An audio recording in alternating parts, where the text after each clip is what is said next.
And Lewis Roman. Diane Hart. Thank you. Good evening. I'm opposing two judges, so do I have 3 minutes for each? No, you have 3 minutes for your testimony, please. Thank you. Can I have 4? Because it's two different judges.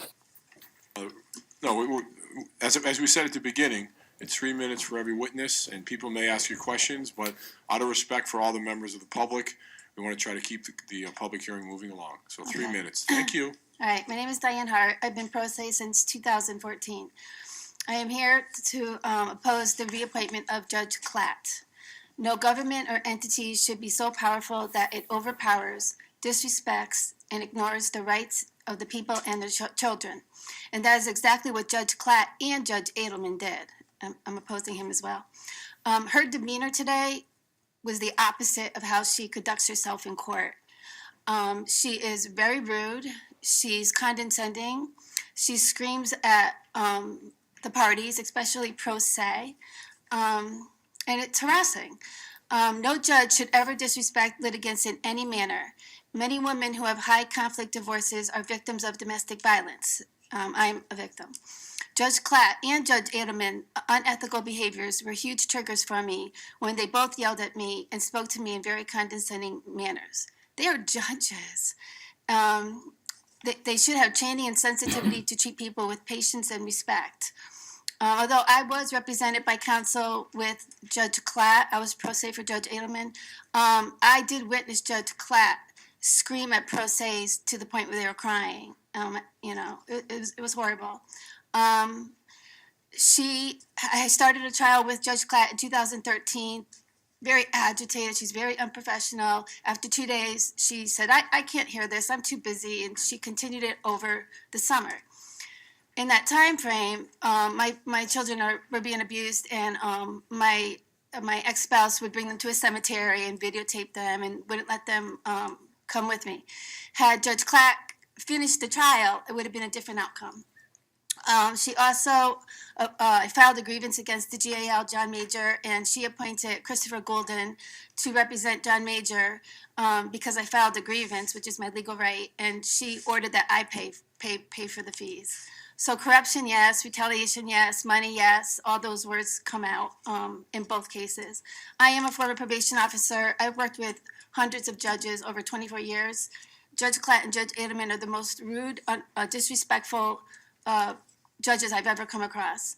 As far as Judge Adelman goes, he did the same thing with the trial. He had Judge John Major sit through a 6-day trial when he could have testified on the first day. And he accumulated over $16,000. That's disgusting. It's about money. His alignment with Representative Rebimbis. I'm Diane Hart. You read my private email to Minnie Gonzalez at the renomination of Chase Rogers. I'm a person. I am now a former probation officer because I was retaliated against because you disclosed my name regarding the misconduct of Judge Adelman. I don't lie. I tell the truth.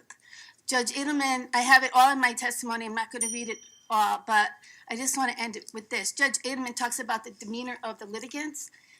He needs to talk about his own demeanor.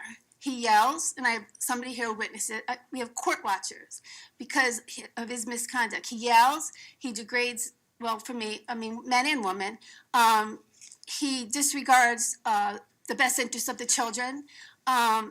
He gives the children to the abusers. Okay. Please summarize. Thank you. And the summary is that he creates conflict when there's money in the cases. Okay. Any questions from the committee members? Representative Gonzalez. Good afternoon. Good afternoon. Yeah, and I would like to say, comment first, that last year it was not my intention. When they asked me for the email, I thought that nobody was going to mention your name because I didn't mention your name. Right. So I do apologize because I think that when I turned the email, they did whatever, and they mentioned your name. So I apologize. It was not my intention. It's not your fault. Now, if your case, and I think that it was right because after that I know that you went through a lot of problems with the kids. Now, if your case is over, No. so we cannot talk about your case. We can't. Well, let's just say this, Judge Adelman forced the sale of my house. I'm evicted, I'm homeless, and my ex emptied all the contents of the house because of Judge Adelman ignoring my appellate stays regarding the sale of the house. He did this in August. I came home from coffee with a friend. I was ambushed. So if anybody in this room, you have 5 minutes, you come home from coffee, you have 5 minutes to grab your stuff. What are you grabbing first? I'm homeless and I have just some clothes. That's all I Okay. have now. Question.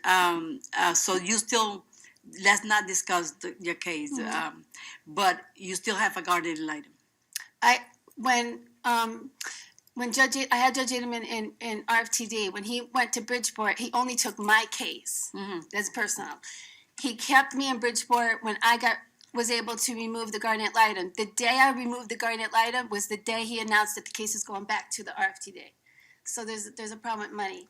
And then it ended up back to him again. But then when he went to Bridgeport, he went to Hartford. When he retired, he took my case with him again. It was a pattern of abuse and harassment. And during that time, how many guardians ad litem in your case? Just one, John Major of Milford. And then after that? None. He tried to do an AMC, but as soon as I asked for financial affidavits of my ex, he reversed his order immediately. So you didn't have an AMC? No. No. So right now, you have the kids, or? I do not. And the harm that Judge Adelman has caused is not just my children. This courthouse could be filled with people, but everyone's scared to testify. Yeah.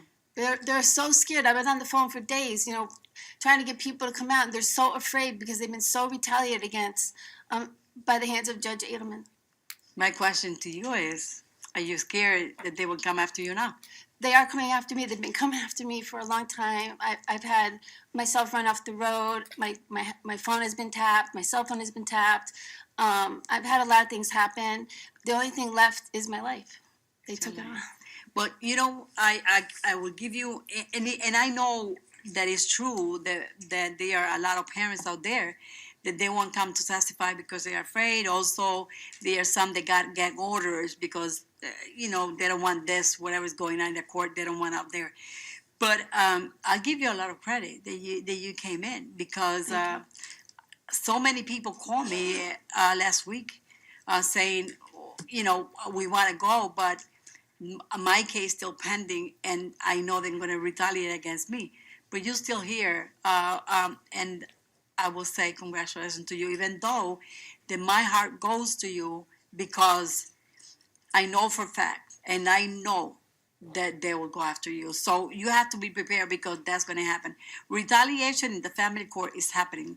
So please just be careful because that's going to happen. Thank you. Thank you. Any further questions from the committee? Seeing none, thank you. Oh, sorry, Representative Bibbs. Thank you, Mr. Chairman, and I just wanted to say thank you for exercising your right to testify here this evening. I certainly didn't disclose any email of yours, and certainly individuals had the right to make redactions. And just as a comment as well, I don't align myself with anyone except my professional responsibilities. Thank you, Mr. Chairman. Thank you. Thank you. Any further questions from the committee? Seeing none, thank you. Next person is Betsy Keller, Paige St. Van, Cheryl Martone.